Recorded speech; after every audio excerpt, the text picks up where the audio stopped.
నిజామాబాద్ జిల్లా కేంద్రంలోని సారంగపూర్ పాఠశాలలో ఓ విద్యార్థిని విద్యుద్ఘాతానికి గురైంది. 8వ తరగతి చదువుతున్న సులోచన తరగతి గదిలో వేలాడుతున్న విద్యుత్ తీగకు చేయి తగిలి అస్వస్థతకు గురైంది. సమాచారం అందుకున్న కుటుంబ సభ్యులు నిజామాబాద్ ప్రభుత్వ హాస్పిటల్కు తరలించారు. సారంగపూర్ పాఠశాలలో మౌలిక సదుపాయాలు కరువయ్యాయని, విద్యుత్ తీగలు తెగి వేలాడుతున్నా పట్టించుకునే నాథుడే కరువయ్యాడని తల్లిదండ్రులు వాపోతున్నారు. 8వ తరగతి తెలుగు మీడియం చదువుతున్నటువంటి విద్యార్థిని సులోచన అనే అమ్మాయి మరి ఇంగ్లీష్ మీడియం 8th క్లాస్కి వెళ్ళి అక్కడ ఉన్నటువంటి వైర్లను ముట్టుకోవడం జరిగింది.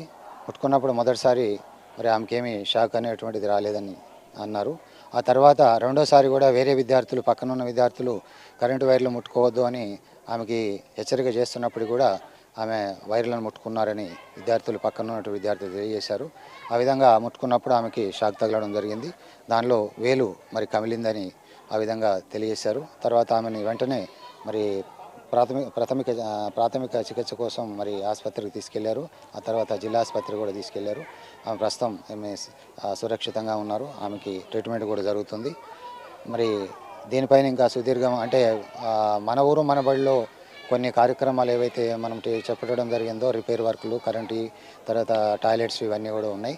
వాటికి సంబంధించిన వర్కులు కొంతవరకు పని చేసి ఆపివేయడం జరిగింది.